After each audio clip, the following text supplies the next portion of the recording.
अच्छा, work energy power हमने last से स्टार्ट किया था। और वर्क की डेफिनेशन बहुत सिंपल सी थी, product of force and displacement in same direction.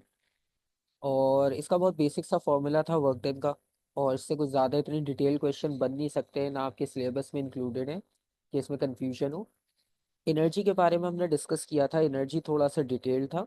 Energy में सबसे पहले बेसिक डेफिनेशन थी, ability of a body to do work. तो जो वर्क करने के लिए आपको एनर्जी रिक्वायर्ड होती है, या जो भी सोर्स रिक्वायर्ड होता है वर्क करने के लिए, उसे हम एनर्जी कहते हैं सिंपल वर्ड्स में। आप जैसे मशीनरी की एग्जांपल लो, तो मशीनरी के लिए डिफरेंट डिफरेंट टाइप के फ्यूल्स होते हैं। कुछ में बैटरी कनेक्ट की जाती है, तो वो बैटरी एज अ फ्यूल काम करती है। ठीक है, हमारी ह्यूमन बॉडी है, तो हमारे लिए जो फूड होते हैं, वेजिटेबल्स एक्सेट्रा, तो वो एज अ फ्यूल काम करते हैं हमारी बॉडी के लिए। तो सब मैकेनिज्म को कुछ ना कुछ सोर्स चाहिए होता है। ठीक है, फिर उसको हमने दो कैटेगरीज में डिवाइड किया था, क्योंकि फिलहाल हम फिजिक्स से रिलेटेड जो है वो डिस्कस कर रहे हैं, तो हम बायो और ये सारी चीज़ों को डिस्कस नहीं करते यहाँ पर। तो इसलिए हमारे पास जो एग्जांपल्स हैं वो सब मशीनरीज और इसी से रिलेटेड होंगी। तो यहाँ पर दो रिसोर्सेज में हमने इसे ब्रेक डाउन किया था, नॉन रिन्यूएबल और रिन्यूएबल रिसोर्सेज में। अब नॉन रिन्यूएबल रिसोर्सेज वो होते हैं कि जिसमें आपके पास बार बार रिसाइकल उन्हें नहीं किया जा सकता, वो लिमिटेड क्वांटिटी में होते हैं। जिस तरह अगर आपको पता है 1 लीटर फ्यूल आपने यूज़ किया, तो वो 1 लीटर आप बस वो 1 लीटर वन टाइम यूज़ कर पाओगे, उसके बाद आपको फिर से रिफिल करना पड़ेगा। वो 1 लीटर बार बार यूज़ नहीं हो पाएगा। ठीक है, और उसके ऑपोजिट अगर आप सनलाइट को देखो, तो सनलाइट एक तो नेचुरली अवेलेबल है, और आप उसे जितना चाहो यूज़ कर सकते हो।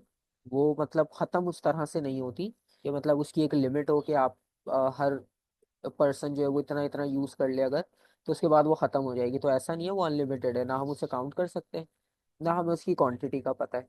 ठीक है, जब तक सन है वो एनर्जी आपको मिल रही है, तो इसलिए वो अनलिमिटेड कहलाती है, उसे आप काउंट नहीं कर सकते। तो ये कैटेगरीज हमने डिस्कस की थी लास्ट टाइम। अच्छा, इसके अलावा कुछ क्वेश्चंस किए थे, वो भी क्वेश्चंस आगे ऐडअप होते रहेंगे, तो हम प्रैक्टिस उसमें करते रहेंगे उसे दोबारा। जिसमें ये था कि एनर्जी कन्वर्जन्स हमने देखी थी किस तरह से होती है। प्लस अब जो न्यू कॉन्सेप्ट हम इसमें ऐड करेंगे, उसमें दो एनर्जी की मेन कैटेगरीज हैं, वैसे तो बहुत सारी हैं। ठीक है, जैसे यहाँ पर आपने देखा इतने सारे नाम लिखे हुए थे, solar, wind, wave, tidal, biogas, लेकिन इनका कोई फॉर्मूला या इनके बारे में बहुत डीप डिटेल आपके सिलेबस का पार्ट नहीं है। जितनी डिटेल थी वो आपने देखा था कि वन वन लाइन बस इसकी स्टेटमेंट्स होती है। जैसे सोलर एनर्जी है, वो आपको पता है सन से मिलती है, आप सोलर सेल में यूज़ करते हो। तो बस इतनी बेसिक बेसिक इंफॉर्मेशन जो है वो इंक्लूडेड है। लेकिन जो एनर्जी की कैटेगरीज हैं जिसमें फॉर्मूला भी यूज़ किया जाता है, वो हम देखते हैं। उसमें सबसे पहले आती है kinetic energy.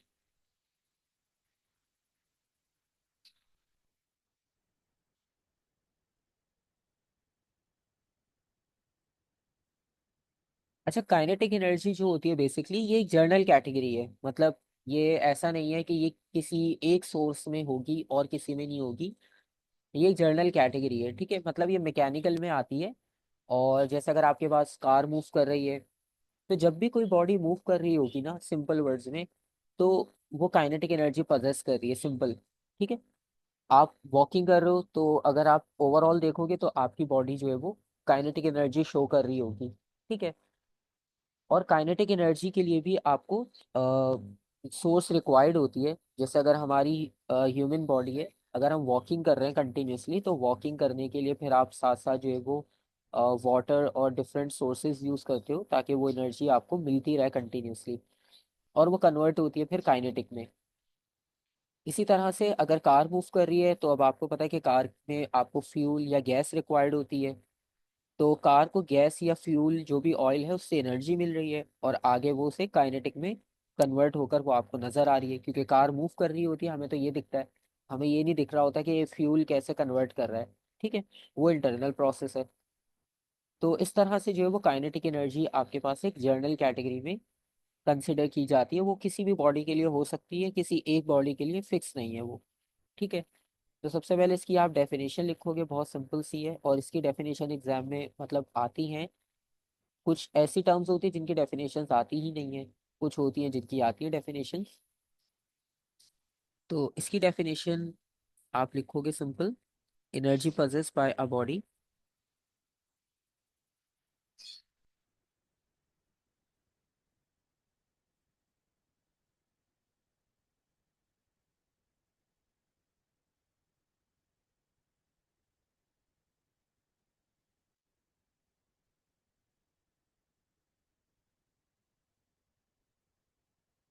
Body due to its motion.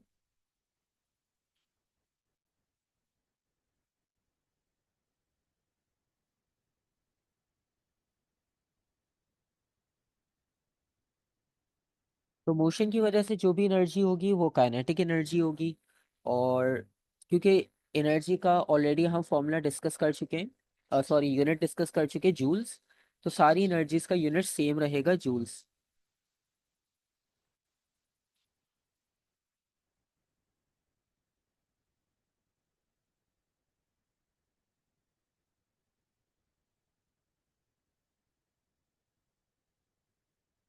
अच्छा, और काइनेटिक एनर्जी में इसके अलावा इसका फॉर्मूला सबसे इम्पोर्टेंट है।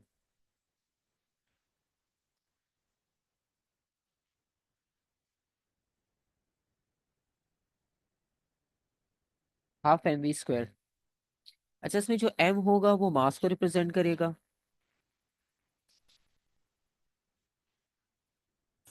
अस्सलाम वालेकुम सर। वालेकुम अस्सलाम। और v जो है वो स्पीड को रिप्रेजेंट करेगा।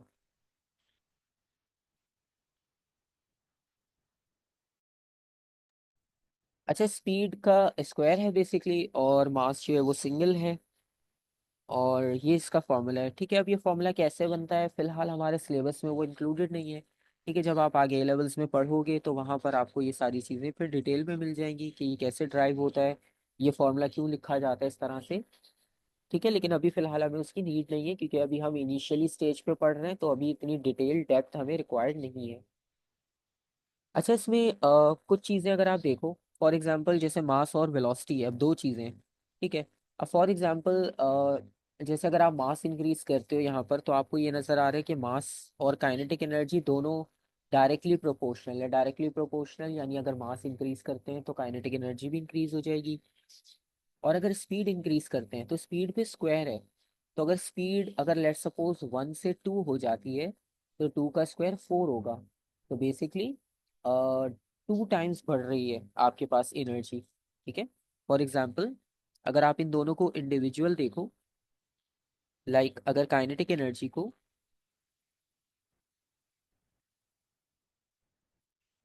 अगर हम मास के साथ ऑब्जर्व करें, ठीक है, तो ये दोनों डायरेक्टली प्रोपोर्शनल है। ये साइन डायरेक्टली प्रोपोर्शनल का होता है, अगर नहीं पता आपको।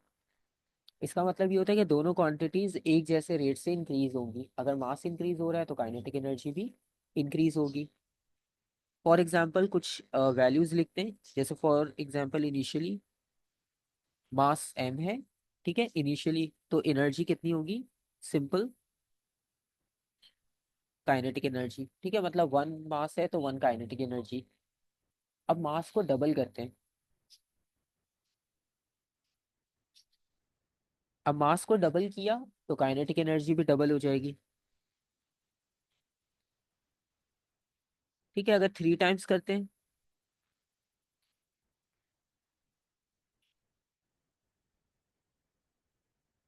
तो 3 टाइम्स हो जाएगी। ठीक है, इसके अलावा अगर आप हाफ करते हो वैल्यू, फॉर एग्जांपल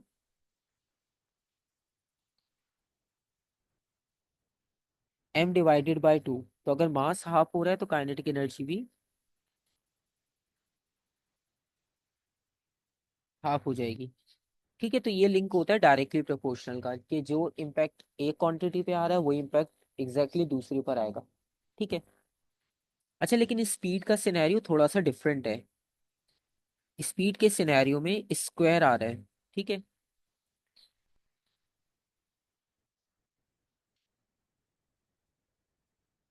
अब यहाँ पर स्क्वायर है। 1/2 तो फिक्स नंबर है ना, 1/2 तो 1/2 ही रहेगा, वो चेंज नहीं होगा।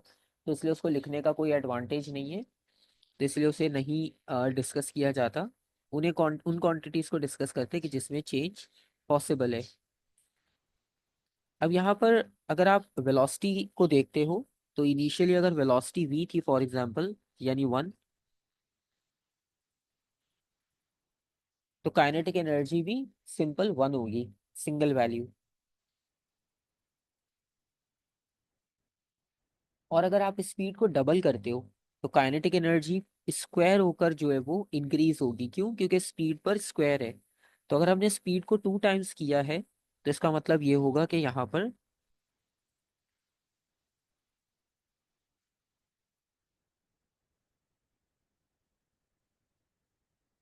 4 टाइम्स हो जाएगी ये।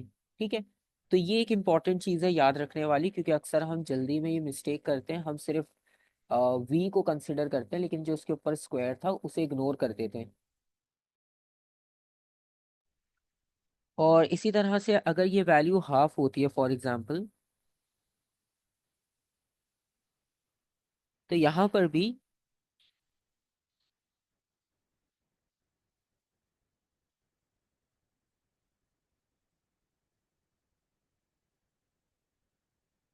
Divided by 4। ठीक है। तो ये इस तरह से चेंज आता है यहाँ पर।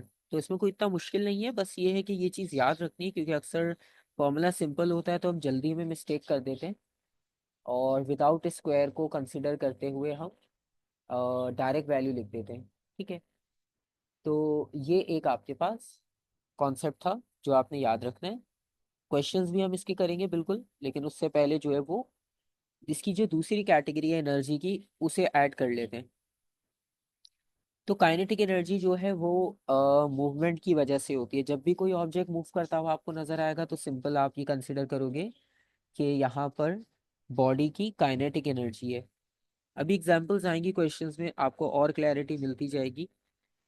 इसके साथ हम एक और क्वांटिटी ऐड कर लेते हैं। अच्छा, स्क्वायर इसलिए किया बेसिकली, अच्छा काइनेटिक एनर्जी पे स्क्वायर नहीं कर रहे, बेसिकली स्क्वायर हम स्पीड पर ही कर रहे हैं। ठीक है, मतलब जैसे अगर स्पीड 2 टाइम्स थी, तो यहाँ पर पहले उसे डबल किया है, 2 का स्क्वायर किया, क्योंकि वी तो हम स्पीड को रिप्रेजेंट कर रहे हैं ना। अभी हमारे पास प्रॉपर, अभी कोई क्वेश्चन नहीं है कि हम प्रॉपर वैल्यूज लिख रहे हो। तो रेफरेंस के लिए आपने जब स्पीड को डबल किया तो उसको स्क्वायर भी करना है, क्योंकि स्पीड पे स्क्वायर होता है क्वेश्चन में, सॉरी फॉर्मूला में। तो वो काइनेटिक एनर्जी पे नहीं किया हमने स्क्वायर, और जब फाइनल रिजल्ट आ जाएगा तो वो आपको ये बताएगा कि अगर स्पीड 2 टाइम्स बढ़ रही है तो फाइनल एनर्जी में 4 टाइम्स चेंज आएगा। ठीक है। तो वो ये रेफरेंस है बेसिकली। ठीक है।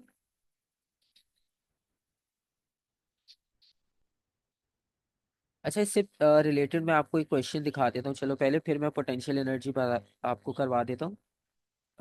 इसका आपको एमसीक्यू मिल जाएगा।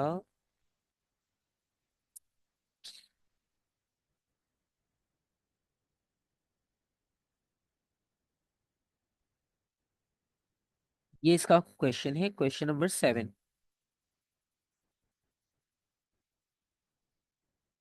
इसमें लिखा हुआ है a rocket of total mass capital M.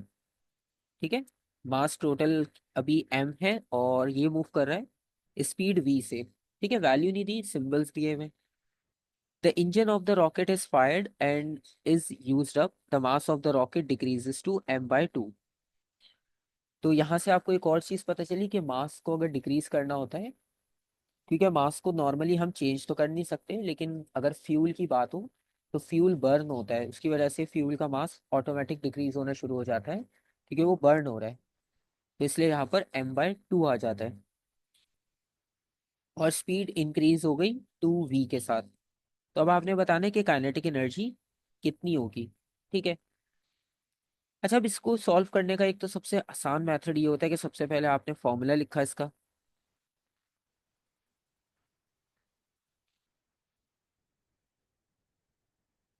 mv²। अच्छा, अगर क्वेश्चन के हिसाब से देखें तो कैपिटल एम उन्होंने कहा था, तो हम इसे कैपिटल एम कर देते हैं।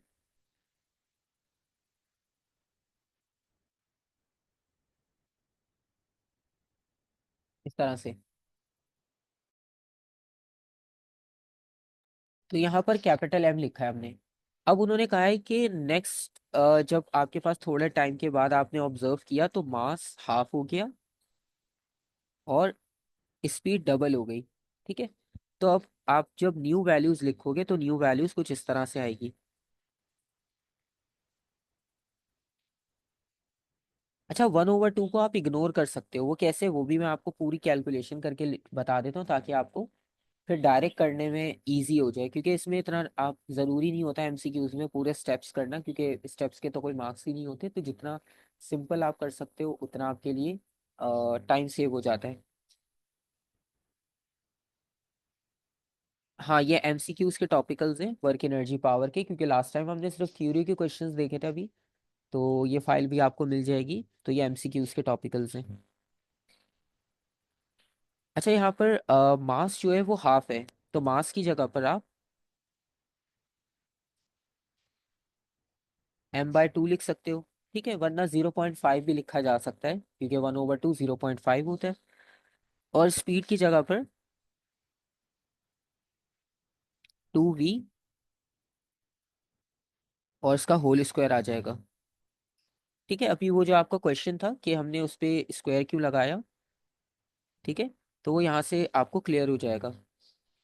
अच्छा, अब आप इसमें देखोगे 1/2 दोनों तरफ सेम है। ठीक है, तो उसको भले आप कट डाउन कर दो, उसका कोई प्रॉब्लम नहीं है, क्योंकि वो तो दोनों में सेम है ना, तो वो तो सेम ही रहेगा, उससे कोई इम्पैक्ट नहीं आएगा। तो कांस्टेंट को हम कंपेयर नहीं करते, क्योंकि आप देखो आंसर्स में उन्होंने हाफ डबल सिर्फ फैक्टर पूछा है कि काइनेटिक एनर्जी कितनी बढ़ सकती है, कितनी कम हो सकती है, या सेम ही रहेगी। ठीक है, तो तीन चीजें पॉसिबल हो सकती हैं। अच्छा, अब आप यहाँ पर देखो कैलकुलेशन। यहाँ पर हो जाएगा 2 2 4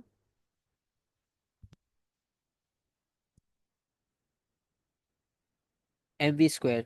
ठीक है, अब आप देखो mv² पहले भी था, mv² बाद में भी था। तो बस ये 4/2 एक नया ऐड हो गया इसमें, क्योंकि 1/2 को तो हमने इग्नोर कर दिया, उसको लिखोगे तब भी एक ही बात है, नहीं लिखो तब भी एक ही बात है।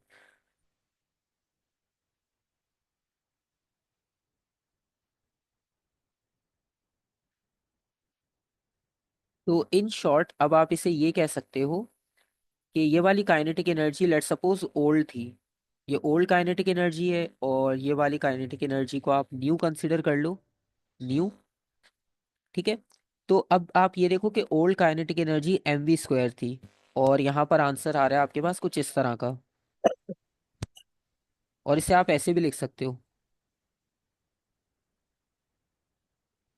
क्योंकि ये वाली वैल्यू जो है वो ओल्ड काइनेटिक एनर्जी के इक्वल है।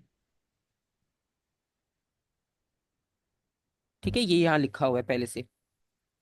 तो इससे आपको ये पता चल जाएगा। ये 4/2 इसलिए आया है क्योंकि यहाँ पर आप देखो 2 का स्क्वायर यूज किया हमने, 2 2 4। ठीक है, और v का स्क्वायर, और m के डिनोमिनेटर में जो 2 था, तो नंबर्स को हमने एक जगह कर लिया। ठीक है, तो नंबर्स एक जगह आ गए 4/2, और mv² को जो वेरिएबल्स थे उन्हें एक साथ लिख दिया। सही है। तो ये आपके पास बस कैलकुलेशन होगी, और इससे आपको ये पता चल रहा है कि न्यू काइनेटिक एनर्जी जो है वो 2 टाइम्स है ओल्ड काइनेटिक एनर्जी के। तो इसका मतलब ये हुआ कि काइनेटिक एनर्जी डबल हो गई। सही है।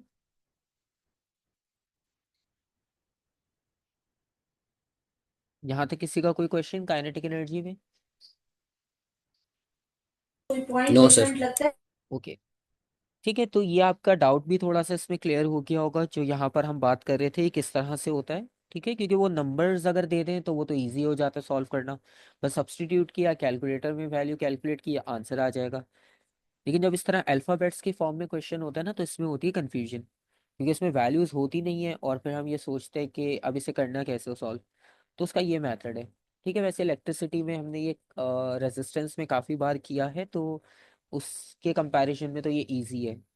ठीक है, लेकिन ये कि बाकी क्वेश्चंस भी आएंगे तो हम वहाँ पर इसे देखेंगे।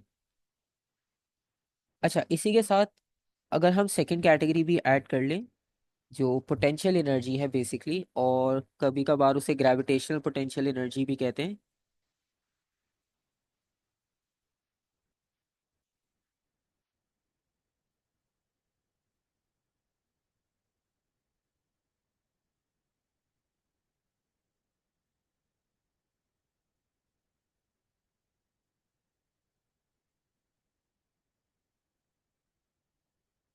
Gravitational potential energy.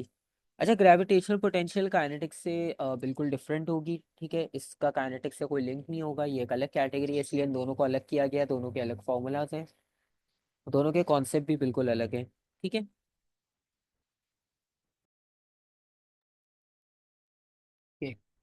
Gravitational potential energy की अगर हम बात करें, तो ग्रेविटेशनल पोटेंशियल एनर्जी के लिए पहले एक सिंपल सी आप एग्जांपल कंसिडर कर लो, फिर आपको ये बहुत इजीली समझ आ जाएगा। लेट्स सपोज अगर आपने दो टेनिस बॉल को कंसिडर किया डिफरेंट डिफरेंट हाइट्स पर। फॉर एग्जांपल एक टेनिस बॉल को आप यहाँ से रिलीज करते हो और सेकंड टेनिस बॉल को आप इस पॉइंट से रिलीज करते हो। ठीक है। अच्छा, दोनों के लिए ग्राउंड लेवल सेम है। दोनों के लिए ग्राउंड लेवल सेम है, लेकिन स्टार्टिंग लेवल थोड़ा सा डिफरेंट रखा है। और दोनों के लिए ग्राउंड लेवल हम मार्क करते हैं सेम। अच्छा, अब यहाँ पर क्या होगा कि अगर आपके पास ये फर्स्ट बॉल जो है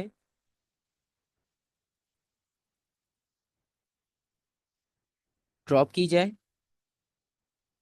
और सेकंड बॉल ड्रॉप की जाए, ठीक है, इसे हम बॉल वन मार्क करते हैं और इसे बॉल टू। तो दोनों में से कौन सी बॉल आपको लगता है कि वो ज्यादा बाउंस बैक करेगी?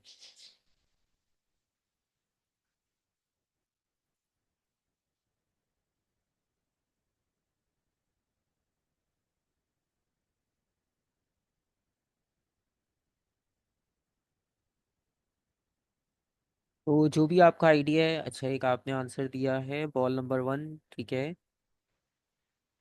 और कोई कुछ और कहना चाहता है अगर, या कोई और किसी के माइंड में ऑप्शन है तो आप बता सकते हो। सही गलत का कोई प्रॉब्लम नहीं है, लेकिन जो आपकी जर्नल एक ऑब्जर्वेशन है, क्योंकि ये तो सबने की होती है ऑब्जर्वेशन, तो बहुत क्लियर है कि बिल्कुल यहाँ पर जो है वो बॉल वन का बाउंस जो है वो ग्रेटर होगा। ठीक है, क्योंकि ये एक जर्नल सा प्रोसेस है कि आप बॉल को जितना ऊपर हाइट पर थ्रो करोगे वो ग्राउंड पर आकर जब हिट करेगी वो उतना ही ग्रेटर बाउंस देगी आपको। और जो कम लेवल पर आपने थ्रो की है, लो लेवल पे थ्रो की है, तो उसका बाउंस भी पहले से लो होगा। बिल्कुल। तो ये आपने एग्जाम्पल माइंड में रखनी है और इससे आपको हेल्प आउट हो जाएगी ग्रेविटेशनल पोटेंशियल एनर्जी को एक्सप्लेन करने में। ग्रेविटेशनल पोटेंशियल एनर्जी की डेफिनेशन इसी के रिस्पेक्ट से आप लिखोगे, क्योंकि नाम में ही आपको क्लियरली पता चल रहा है ग्रेविटेशनल, तो ये ग्रेविटी पे डिपेंड कर रही है। तो the energy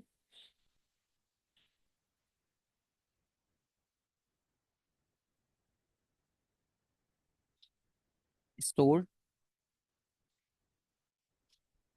in a body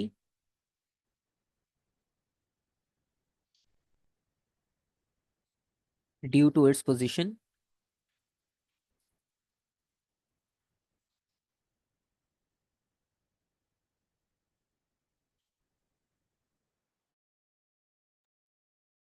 in a gravitational field।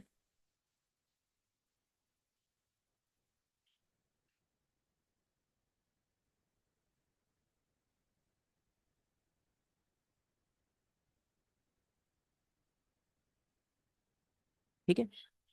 अच्छा, अब अगर आप किसी भी ऑब्जेक्ट को सिंपल वर्ड्स में हाइट पर लेकर जा रहे हो ना, तो उसमें ग्रेविटेशनल पोटेंशियल एनर्जी स्टोर हो रही है, सिंपल। ठीक है। अच्छा, अब ये कैसे हो रहा है? अच्छा, आप सबने एक लॉ पढ़ा होगा बेसिक साइंस में, law of conservation of energy.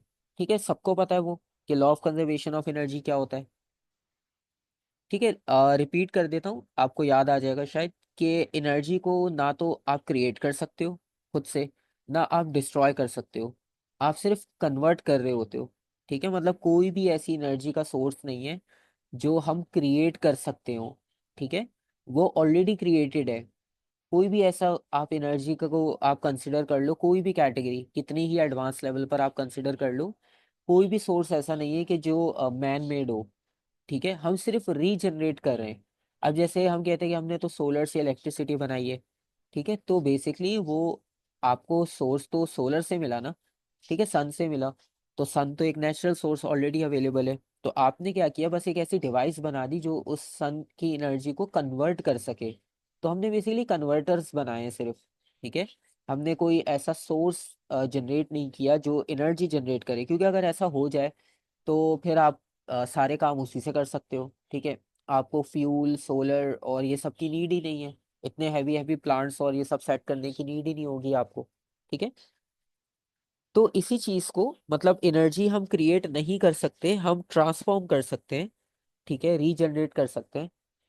तो ये वाली एग्जाम्पल यहाँ पर इसलिए दी है क्योंकि अगर आप किसी ऑब्जेक्ट को हाइट पर लेकर जा रहे हो, ठीक है, तो जब आप उसे लेकर जा रहे हो तो आपकी एनर्जी यूटिलाइज हो रही है, ठीक है। तो एनर्जी कहाँ से मिल रही है उसे, कि जो आपने वॉकिंग करके या जो भी आपने लिफ्ट के थ्रू आप उसे ऊपर लेकर गए, तो लिफ्ट में भी कोई ना कोई इलेक्ट्रिकल जो भी यूज़ हो रही होती है इलेक्ट्रिसिटी, उसकी हेल्प से आपने कौन सी एनर्जी स्टोर कर दी उसमें, ग्रेविटेशनल पोटेंशियल एनर्जी। आपको एक हैवी सा बैग दिया जाए और आपसे कहा जाए आपने 10th फ्लोर पर जाना है।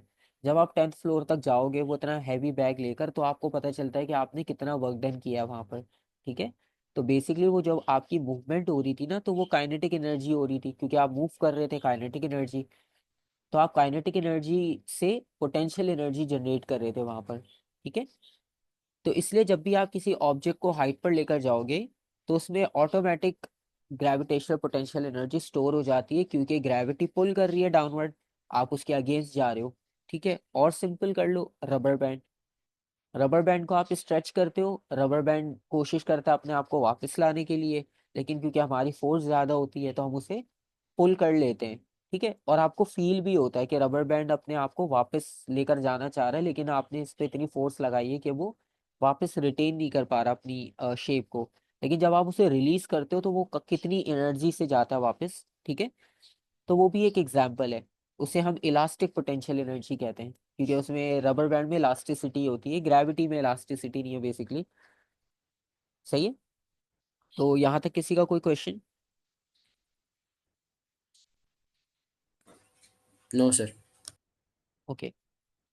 तो बेसिकली ग्रेविटेशनल पोटेंशियल एनर्जी में थोड़ा सा कंफ्यूजन होता है कि ये पोजीशन को कैसे हम यहाँ पर कंसिडर कर रहे हैं डेफिनेशन में। तो उसका मतलब ये होता है कि अगर आप रबर बैंड की भी एग्जांपल लोगे, तो रबर बैंड की ओरिजिनल पोजीशन आप देखोगे वो कुछ और होगी, आप उसे स्ट्रेच कर दोगे वो कुछ और होगी, ठीक है। एंग्री बर्ड गेम में आपने देखा होगा कि उसमें भी हम स्ट्रेच करते हैं तो उसे एनर्जी मिल जाती है, वो आगे तक मूव करती है एंग्री बर्ड।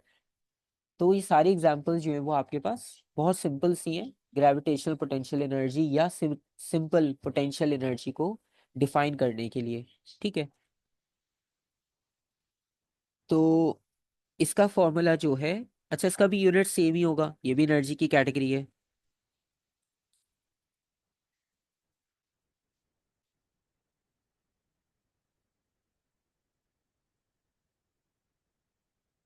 इसका फॉर्मूला उससे भी ज़्यादा इजी है।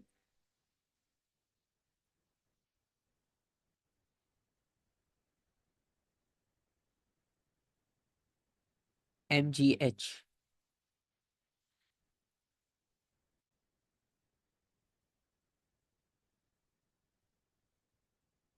मास तो कंपलसरी है यहाँ पर, ठीक है। और ये ग्रेविटेशनल स्ट्रेंथ आ जाएगी, ग्रेविटेशनल फील्ड स्ट्रेंथ, और लास्ट में हाइट।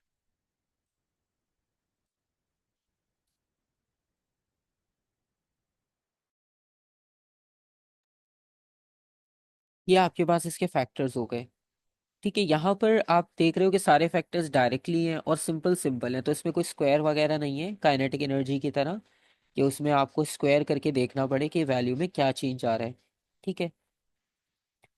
और इससे आपको एक और क्वांटिटी मिल गई यहाँ पर सॉल्व करने के लिए। अब आपको इससे काफ़ी सारे क्वेश्चंस ऑटोमेटिक लिंक होते हुए मिल जाएंगे अपने पास पेपर्स में, ठीक है। वैसे ये वर्क एनर्जी पावर का टॉपिक ऐसा ही है, हर बोर्ड में इंपॉर्टेंट होता है। तो किसी भी बोर्ड से आप इसके क्वेश्चंस जो है वो प्रैक्टिस के लिए ले सकते हो एक्स्ट्रा, आपको सेम मिलेंगे, ठीक है, क्योंकि सब जगह पर एक जैसा ये टॉपिक ऐड होता है, क्योंकि बेसिक है बहुत पढ़ना। अब जैसे अगर आप इसके पहले एमसीक्यूज में से अगर क्वेश्चंस देखते हो, अब तक हमने जितना भी डिस्कस किया है, तो इसका सबसे पहला वाला क्वेश्चन जो है वो एमसीक्यूज में काफ़ी अच्छा है, उससे आपको काफ़ी सारी कॉन्सेप्ट्स ऑटोमेटिक क्लियर हो जाएंगे।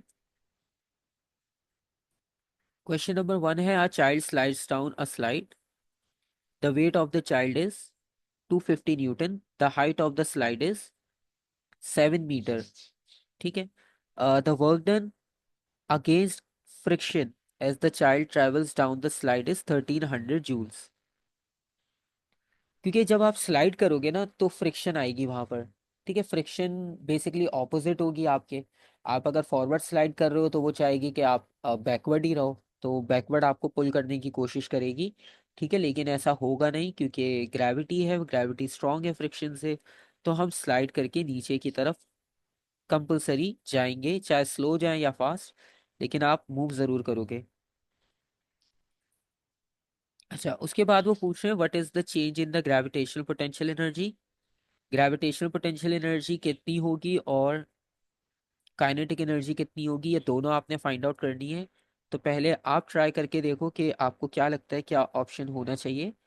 ठीक है, पूरा क्वेश्चन आपके सामने, आप एक बार फिर से रीड करके चेक करके देखो कि क्या आंसर मिलता है आपको।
अच्छा, अब इस क्वेश्चन में अगर आप देखो तो इस क्वेश्चन में सबसे पहले आपको ये देखना है कि जब ये चाइल्ड हाइट पर था,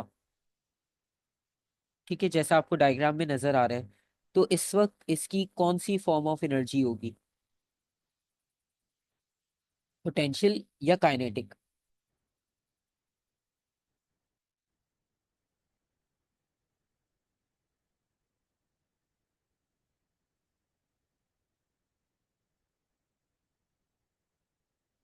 डेफिनेटली अभी हमने जैसे डिस्कस किया कि जब आप हाइट पर होगे तो ग्रेविटेशनल पोटेंशियल एनर्जी होगी।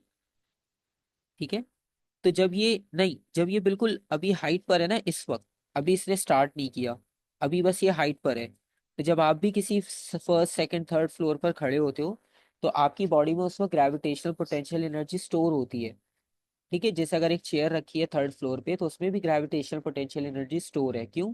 अगर आप उसके नीचे से सरफेस हटा दो तो वो ऑटोमेटिक नीचे चली जाएगी, या अगर आप उसी लेवल पर उसे विंडो के बाहर रख कर छोड़ दो तो वो ऑटोमेटिक नीचे चली जाती है, क्योंकि उसमें एनर्जी स्टोर थी तो उस वो कन्वर्ट हो गई वापस काइनेटिक में। तो इस वक्त इसमें जो एनर्जी है वो ग्रेविटेशनल पोटेंशियल एनर्जी है। ठीक है, अब सबसे पहले ये कैलकुलेट करते हैं कि इसमें एनर्जी है कितनी, क्योंकि उन्होंने कहा है ना change in gravitational potential energy, तो इसका मतलब है पहले कुछ और थी बाद में कुछ और है। तो फॉर्मूला था mgh। अच्छा, उन्होंने आपको डायरेक्ट वेट दिया है। ठीक है, और वेट आप सबको याद होगा W इक्वल होता है mg के। इसका मतलब ये हुआ कि ये जो mg लिखा हुआ है इसकी जगह पर आप डायरेक्ट वेट लिख सकते हो। ठीक है, तो ये फॉर्मूला और शॉर्ट होकर इस तरह से बन जाएगा। ठीक है, किसी भी स्टेप में कंफ्यूजन हो आप पूछ लेना दोबारा, कोई मसला नहीं है। और इसके बाद W/H आ जाएगा। अच्छा, W/H के बाद अगर आप देखो वेट की वैल्यू गिवन है ये रही, H की वैल्यू तो डायग्राम में क्लियरली नजर आ रही है, 7 मीटर्स है, क्वेश्चन में भी लिखी हुई है।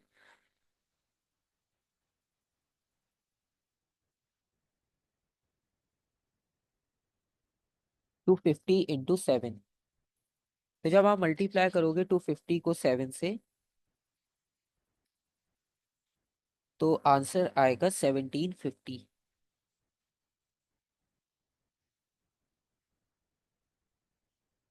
तो ये वो एनर्जी है कि जब चाइल्ड सिर्फ उस हाइट पर था तो उस वक्त उसकी बॉडी में ये एनर्जी स्टोर हो चुकी थी। सही है। और जब वो स्लाइड करके आएगा नीचे, अब वो जब स्लाइड करेगा तो उन्होंने कहा था कि उसने फ्रिक्शन के अगेंस्ट वर्क डन भी किया है। यानी ये जो बीच में पाथ आएगा, ठीक है, यहाँ वाले रीजन में, तो इस रीजन में उसने कुछ वर्क डन भी किया है। और वो वर्क डन इक्वल है 1300 के इक्वल। तो आपने ज्यादा कुछ नहीं करना, बस ये देखना है कि मिड में जब ये स्लाइडिंग हो रही थी तो उस वक्त इतनी एनर्जी यूटिलाइज हो गई वर्क डन के अंदर। ठीक है। अब ये यूटिलाइज हो चुकी है, तो यूटिलाइज होने का मतलब ये कि अब आप ये देखो, इनिशियली 1750 एनर्जी आपके पास थी, उसमें से 1300 जो है वो यूटिलाइज हो गई। अब जो बाकी बचती है वो कितनी होगी?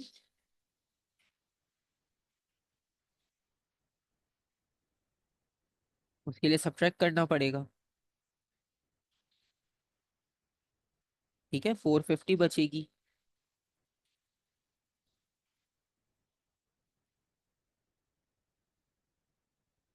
क्योंकि जब ग्राउंड पर ऑब्जेक्ट आ जाएगा यहाँ पर, तो फिर उसमें पोटेंशियल एनर्जी नहीं होगी। क्योंकि जब हाइट पर होते तब होती है, जब ग्राउंड पर आ गया तब नहीं होती। तो बेसिकली हुआ ये कि जो आपके पास टॉप पर ग्रेविटेशनल पोटेंशियल एनर्जी थी,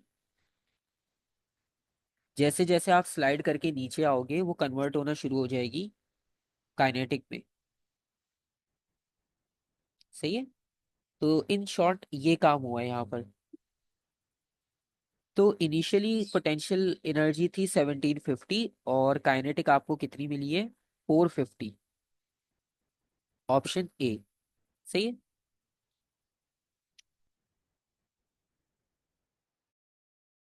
और इसको सिंपल करना हो आपने तो आप ये कह सकते हो कि जब आप बिल्कुल टॉप पर थे, जब ग्रेविटेशनल पोटेंशियल एनर्जी थी, तो टॉप पर काइनेटिक एनर्जी जीरो होती है क्योंकि मूवमेंट ही नहीं है। और जब आप ग्राउंड पर आ गए, तो ग्राउंड पर आने के बाद आपको जो है वो एनर्जी मिलेगी काइनेटिक, और पोटेंशियल एनर्जी हो जाएगी यहाँ पर जीरो।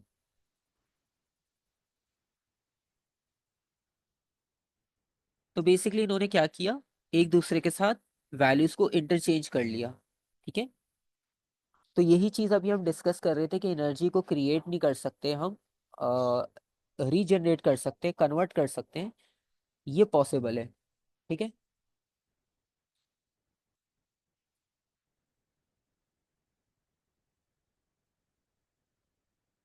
तो ये आपके पास एक क्वेश्चन था जिससे आपको काफी चीजें और क्लियर हो गई होंगी काइनेटिक और पोटेंशियल में।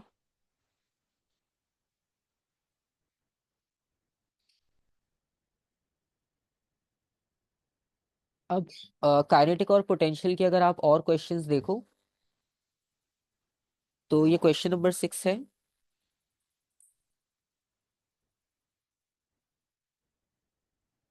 A 2 kg mass has 300 joules of kinetic energy. What is the speed of the mass? Mass is given, kinetic energy is given, speed is unknown। Speed find out करनी है आपने। तो आप कैलकुलेट करके देखो क्या आंसर आता है आपके पास, और कौन सा फॉर्मूला यूज करोगे। ठीक है। आप चलो पहले आंसर कैलकुलेट करके देखो, फिर उससे ऑटोमेटिक पता चल जाएगा कि आपने फॉर्मूला सही यूज किया है या गलत यूज किया है।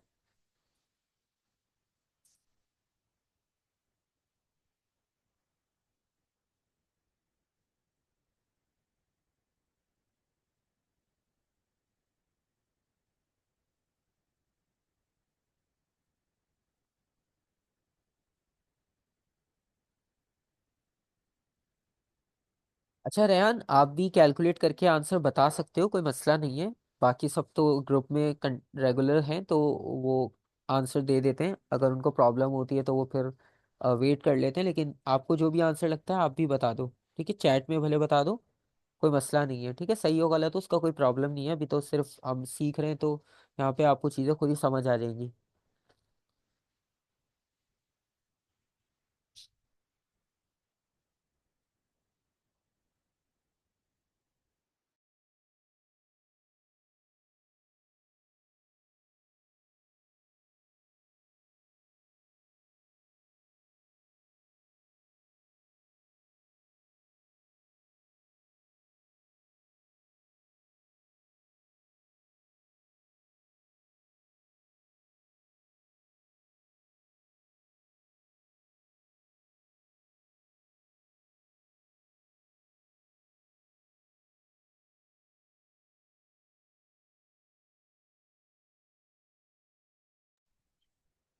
अच्छा बेसिकली काइनेटिक एनर्जी यहाँ लिखा हुआ है क्लियरली, तो ये तो कंफर्म है कि काइनेटिक एनर्जी का फॉर्मूला यूज होगा।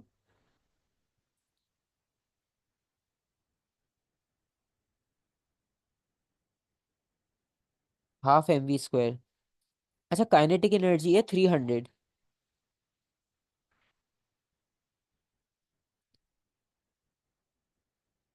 और मास है 2 kg। अच्छा प्रॉब्लम ये आ रही होगी कि स्पीड पे स्क्वायर है, तो कोई बात नहीं, हम पहले से ऐसे लिखते हैं, अब वैल्यूज को शिफ्ट करना शुरू करेंगे। ठीक है, वैसे तो ये 2 और 2 कैंसिल हो जाएंगे, तो शिफ्ट करना ही नहीं पड़ेगा। तो ये ऑटोमेटिक 2 कैंसिल आउट हो गए, अब बाकी रह गया। ठीक है, एक आंसर आपने दिया है 17 मीटर पर सेकेंड। ओके। अच्छा अब दोनों तरफ स्क्वायर है ना बेसिकली, स्क्वायर को खत्म करने के लिए आप दोनों एंड्स पर अंडर रूट अप्लाई कर दोगे। ठीक है, और आपने आंसर दिया है 17, अंडर रूट करेंगे इसे, और वो बिल्कुल 17.3 आएगा, राउंड ऑफ 17।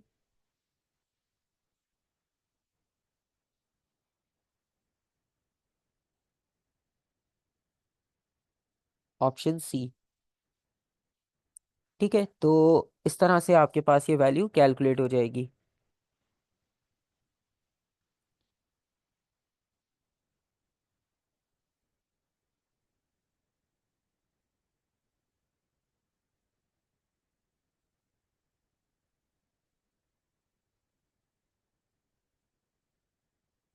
अच्छा 14 वाला क्वेश्चन जो है वो रिपीटेड है, बिल्कुल जैसा भी आपने क्वेश्चन किया ये भी बिल्कुल वैसा ही है। ठीक है, ये रिपीटेड है, तो ये आप खुद से प्रैक्टिस कर सकते हो, इसमें भी सेम एग्जैक्टली स्पीड पूछी है, तो जैसे भी आपने कैलकुलेट किया है ये भी वैसे कैलकुलेट हो जाएगा। और ये एक और क्वेश्चन है काइनेटिक एनर्जी से related. A child of mass 30 kg is moving at a speed of 4 meter per second when she reaches the bottom of a slide. What is her kinetic energy? ठीक है, अब values थोड़ी सी different है। मास और speed, इस बार दो quantities given है, तो इस बार आप काइनेटिक एनर्जी फाइंड आउट करोगे।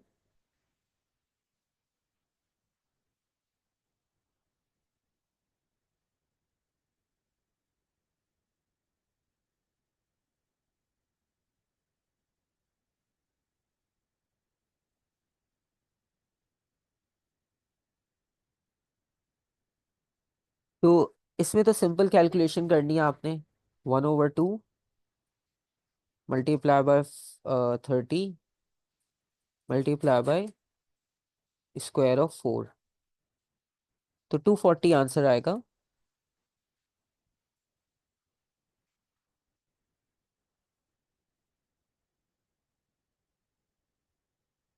Option C.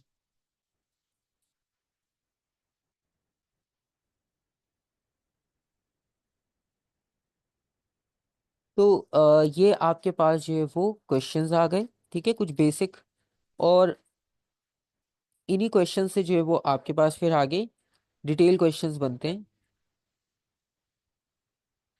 जैसे अगर आप जर्नल फिजिक्स में देखोगे और इसमें हम एनर्जी सर्च करते हैं, तो आपको बहुत सारे रिजल्ट्स मिल जाएंगे यहाँ पर।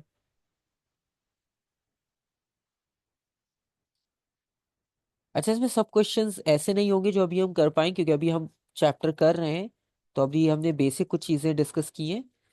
अभी हम सारी चीज़ों को सॉल्व नहीं कर पाएंगे, क्योंकि अभी हमने पावर भी पढ़ना है, इसमें एफिशिएंसी भी करनी है, काफ़ी सारी चीज़ें हैं। ठीक है, और कुछ चीज़ें दूसरी क्वांटिटीज़ के साथ लिंक है, जैसे इस क्वेश्चन में आप देखो मोमेंटम के बाद एनर्जी पूछिए, तो पहले मोमेंटम सॉल्व होगा, फिर काइनेटिक एनर्जी पे जाएंगे। ठीक है, तो इस तरह से चीज़ें होती हैं आपको, इसलिए पहले एमसीक्यूज डिस्कस कर रहे थे हम।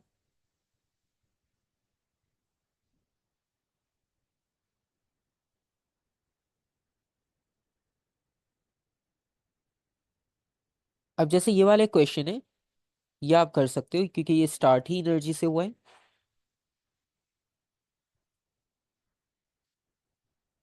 अच्छा, डिस्क्राइब अ रिन्यूएबल प्रोसेस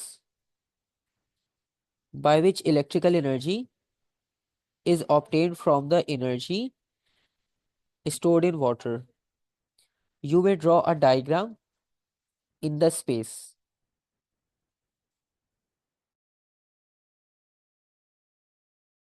अच्छा, अब ये वाला क्वेश्चन आपने लास्ट टाइम भी जब हम कर रहे थे तो तब भी आपको ये क्वेश्चन नजर आया होगा इस तरह का कि आपने रिन्यूएबल प्रोसेस, ठीक है, रिन्यूएबल प्रोसेस अगर किसी को नहीं याद तो आप यहाँ से चेक कर सकते हो, ठीक है, कि जिसमें आपके पास नेचुरली वो अवेलेबल होता है और वो आपको जनरेट नहीं करना पड़ता, ठीक है। तो बेसिकली इसमें डायग्राम बनाना कंपलसरी नहीं है, आपकी चॉइस है, ड्रॉ करना चाहते हो आप कर सकते हो, नहीं करना चाहते नहीं करना, तो वो आपकी चॉइस है। तो बेसिकली आपको पता है कि रिन्यूएबल में एक ऑप्शन है विंड का।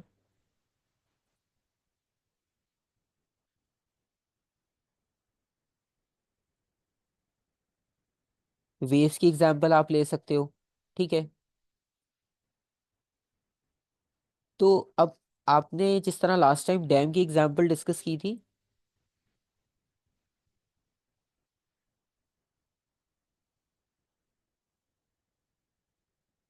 तो आप वो डैम वाली एग्जांपल लिख सकते हो।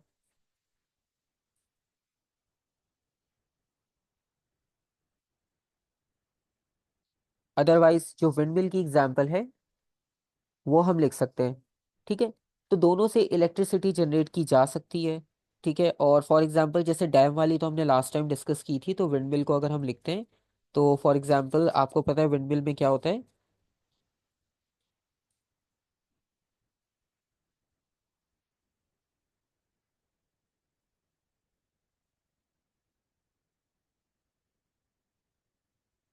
तो विद द हेल्प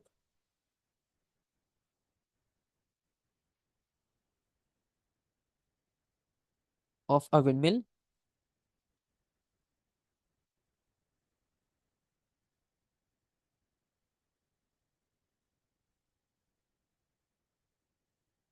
तो विंड मिल की हेल्प से आप कर सकते हो। अच्छा, विंड मिल में क्या होता है कि जो एयर होती है, एयर पार्टिकल्स जो मूव करते हैं ना, वो काइनेटिक एनर्जी होती है, क्योंकि जब मूवमेंट होती है तो अभी हमने जैसे डिस्कस किया था कि वो काइनेटिक एनर्जी होती है।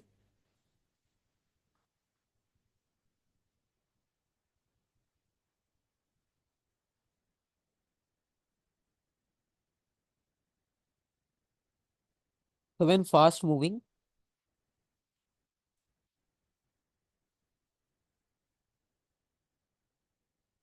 Air particles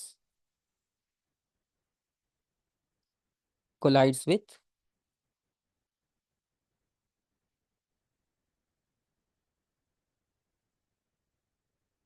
the blades of windmill,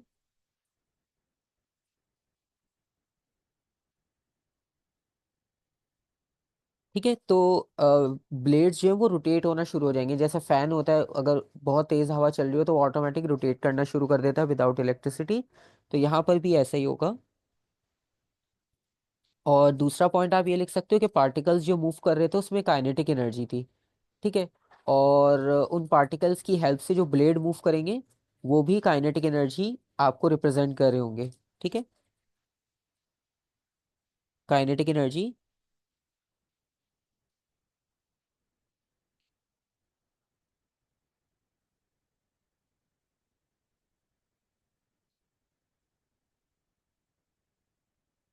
ठीक है। आप इससे विंडमिल भी लिख सकते हो और इसकी जगह टरबाइन भी लिख सकते हो, क्योंकि आपको पता है जैसे मोटर होती है, मोटर में हम क्या करते हैं, इलेक्ट्रिसिटी प्रोवाइड करते हैं, वो रोटेट करती है। और अगर आप उस प्रोसेस को रिवर्स कर दो कि अगर आप उसे खुद रोटेट करो तो इलेक्ट्रिसिटी जनरेट होना शुरू हो जाएगी। तो उस पूरे मैकेनिज्म की जगह पर आप टरबाइन भी लिख सकते हो।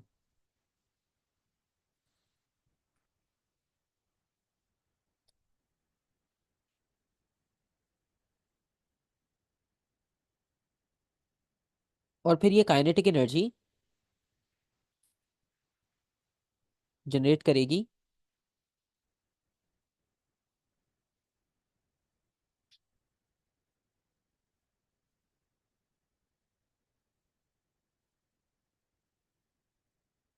इलेक्ट्रिकल एनर्जी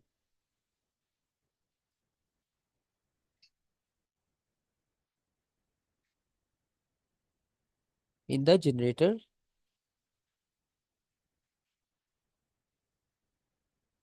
और वो इलेक्ट्रिसिटी फिर हम आगे टाउन्स और सिटी में ट्रांसफर करते हैं, और फिर वो होम्स और ऑफिसेस में यूज़ की जाती है। ठीक है। तो इसमें ये जर्नल प्रोसेस बस आपने इस तरह से लिखना होता है। लास्ट टाइम जैसे हमने डैम का लिखा था, तो आप चाहो तो डैम वाला आंसर भी लिख सकते हो, विंडमिल का भी आंसर लिख सकते हो। ठीक है। और इसके अलावा जियोथर्मल वाला भी जो ऑप्शन है, तो नेक्स्ट टाइम ऐसा क्वेश्चन आएगा तो हम इसमें जियोथर्मल को भी डिस्कस कर लेंगे, तो उससे जियोथर्मल की भी प्रैक्टिस हो जाएगी आपको। ठीक है। तो ये आपके पास काइनेटिक एनर्जी, पोटेंशियल एनर्जी और energy conversion, renewable non renewable, ये सारे कॉन्सेप्ट्स यहाँ तक आपके पास कंप्लीट हो गए। ठीक है।